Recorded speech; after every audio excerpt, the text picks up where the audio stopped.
I've been looking at this off season so far for the Clippers, and I've been trying to wonder, and I've been thinking like the real reason why the Clippers, haven't made any major moves or any splashes or any trades this off season. And when I think about that in its entirety, and it's really due to the fact that the Clippers don't have no leverage in any trade possibility that they go after. All the trade proposals that I've talked about and the trade proposals that you see online continuously every day, the Clippers really don't have no leverage. And when you don't have no leverage, you're really hurting, because you're the bottom man, you're the lowest man on the totem pole. You're pretty much taking what everybody gives you, and you got to give up more to get back with what they want to give you. That's really probably not worth it or equivalent to the trade that you're actually trying to suggest in your acquisition, to the opposing team. And that's pretty much where the Clippers are with the situation, because when we think about the proposals that's out there for them, they're when you think about the Western Conference, look at the splash movements that the other teams have made, splash moves they've made. I mean, the Suns go out and get Bradley Beal. I mean, the Lakers, they went and got, Gabe Vincent, I think from the Miami Heat, which is a huge pickup for them, because when you think about how Gabe Vincent played in those playoffs, knocking down big shot after big shot the way he did, to be a big part of helping the Miami Heat get to the finals the way they did, because Jimmy Butler is a half-ass superstar. He plays good at times, but he's just a, basic, scoring guy, and he's just, his game is so generic. It's really unwatchable to me at times. He's good on defense and all that stuff, but I mean, overall, Jimmy Butler's a plain Jane, boring type player to me. It's just really no flair to his game like that, and he's really not consistent enough of what they need in Miami to be the number one guy. That's the reason why I always said Jimmy Butler's a number two guy at best. But that's another story for another day. But even still, when you think about, like I said, the Lakers getting Gabe Vincent from a team like that, they actually helped the Miami Heat, was a big part of Miami Heat's success in going to the finals. That's another good, valuable piece that they have added to the Lakers that makes them better, along with the other acquisitions that they added, before the season ended in the mid-season trade that they made this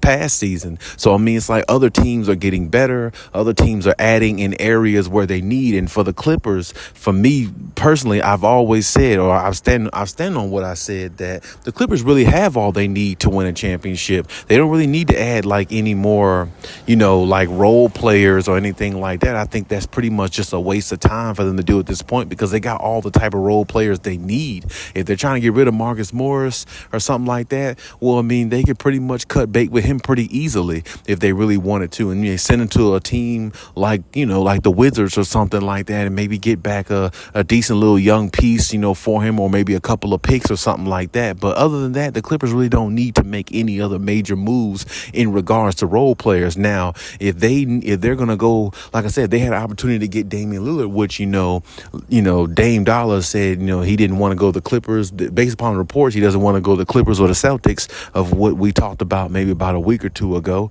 If he doesn't want to go to the Clippers, then of course that deal is out the table. But I mean, as I said before, the Clippers really should just run it back based upon everything they have, because the only reason why they're really not, a team that has went far in the playoffs so far is really due to injury. And they've actually made it to a conference finals a couple years ago when Kawhi got hurt, because I know they had some different players and stuff then, or a few different players like Luke Kennard and Reggie Jackson. But at the same time, they've made it far. They've made it further than they ever made it, in their team history. Before that, before that season, they never made it to, a conference finals before, but they made it that year. And, so they have the talent, they have everything they need to go as far as they need to go. It's just more of, are the Clippers going to stay healthy enough to go as far as they need to go? So, if I are the Clippers, it's definitely one of those things where I know they're looking at some other pieces, some pieces that they think that will fit the team a little bit better, that'll give them a little bit better opportunity of winning and things like that. But the Clippers got to realize you'd be stupid to give up a lot of your depth for some of these other role players or other players that the trade proposals are offering,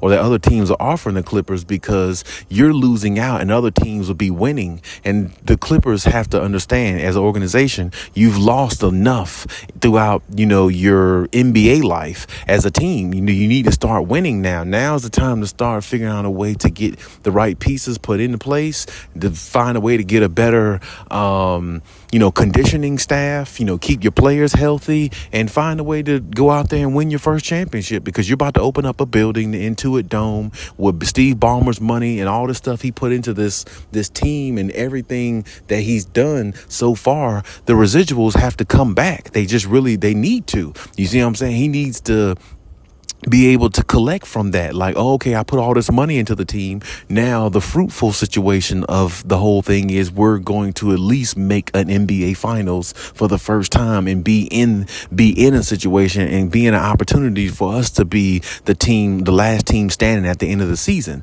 So, the Clippers, as a team, I understand they got a lot of money because they got one of the richest, if not the richest owner in the league, maybe besides Mark Cuban. But you got to make good decisions. And like I said, they don't really need to make any splash. They don't need to really make any big moves unless they're going after a big name like a Damian Lillard or a superstar caliber type player. Whereas you've heard me and maybe other sites talk about how they were thinking about shopping Paul George, actually, in regards to a trade. So with that being said, it's like, unless you're going after big name, big fish, don't even worry about no role players.